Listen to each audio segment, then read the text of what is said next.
এদিকে নবনির্বাচিত সংসদ সদস্যদের বরণে প্রস্তুত হচ্ছে সরকারি আবাসন।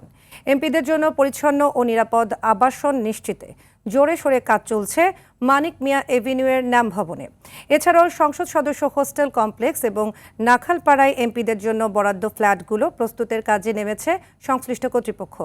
সময়ের সঙ্গে পাল্লা দিয়ে চলছে সিভিল সংস্কার, কারিগরি মেরামত ও নিরাপত্তা ব্যবস্থা জোরদার করা। ন্যাম ভবনের দেয়ালে পড়ছে নতুন রঙের পোছ, কোথাও হাতুড়ির ঠুকঠাক শব্দ, কোথাও আবার পুরনো আসবাব খসে মেজে তকতকে করার ব্যস্ততা। ন্যাম ভবনের মোট ২১৬টি ফ্ল্যাট নবনির্বাচিত সংসদ সদস্যদের বরাদ্দের লক্ষ্যে চূড়ান্তভাবে প্রস্তুত করা হচ্ছে। আমরা নতুন করে ডিভাইসগুলো কানেকশন করতেছি আর কি, আরো নতুন নতুন ডিভাইস লাগাবো বিকেলের ভিতরে, মানে সম্পূর্ণ রেডি করে ফেলবো এলাকাটা। হ্যাঁ, নিরাপত্তা চাদরে ঢেকে যাবে ইনশাল্লাহ। দর্শক, এ বিষয়ে বিস্তারিত জানাতে ন্যাম ভবন মানিক মিয়া অ্যাভিনিউ থেকে যুক্ত হচ্ছেন রুদ্র রফিক। রুদ্র, এমপি হোস্টেলগুলোর প্রস্তুতি কেমন দেখছেন, আমাদেরকে আপডেট জানাবেন। কি বলছেন সংশ্লিষ্টরা?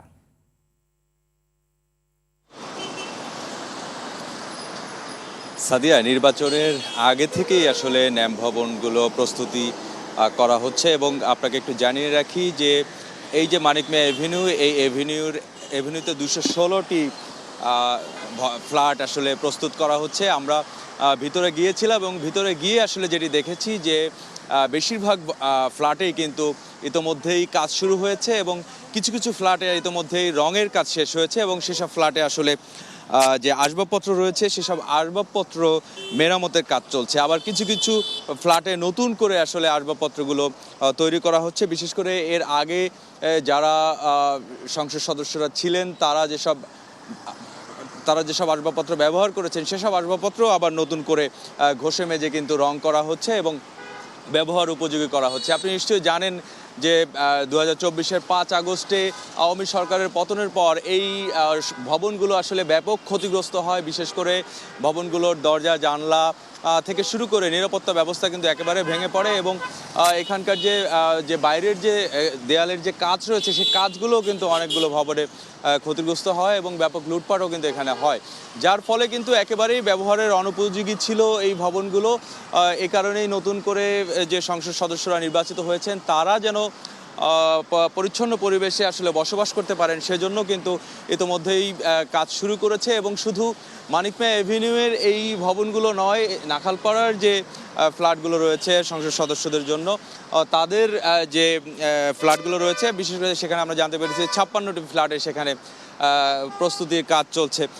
সংশ্লিষ্ট কর্তৃপক্ষের সঙ্গে কথা বলেছিলাম বা এখানে যারা এই কাজকর্মগুলো করছে তাদের সঙ্গে কথা বলেছি। তারা যেটি বলছে যেভাবে আসলে ন্যাম ভবনের কাজগুলো চলছে সেক্ষেত্রে হয়তো একেবারে হস্তান্তরযোগ্য অবস্থা হয়তো আসতে আরও মাসখানেক হয়তো সময় লাগবে এবং তারা যেটি বলছে যে রমজানের ভিতরে আসলে তাদের একটা লক্ষ্য রয়েছে, রমজান মাসের মধ্যে তারা এই কাজগুলো শেষ করবেন এবং এর ভিতরেই যে ফ্ল্যাটগুলো আসলে রেডি হবে, প্রস্তুত হবে, সেই ফ্ল্যাটগুলো কিন্তু ধাপে ধাপে এমপিদেরকে হস্তান্তর করে দেওয়া হবে। তো সব মিলে যদি বলি এখন একেবারে শেষ সময়ের কাজ চলছে এবং বাইরে যে নিরাপত্তা ব্যবস্থা এই ন্যাম ভবনের এবং ভিতরের যে নিরাপত্তা ব্যবস্থা সেই নিরাপত্তার জন্য সিসিটিভি ক্যামেরা স্থাপন থেকে শুরু করে অন্যান্য কাজগুলোও কিন্তু একেবারে শেষ পর্যায়ে রয়েছে এবং আশা করা যাচ্ছে যে কিছুদিনের ভিতরেই আসলে সংসদ সদস্যরা এই ভবনগুলোতে তাদের জন্য যে বরাদ্দকৃত ফ্ল্যাট সেই ফ্ল্যাটে তারা উঠতে পারবেন। সাদিয়া, ধন্যবাদ আপনাকে।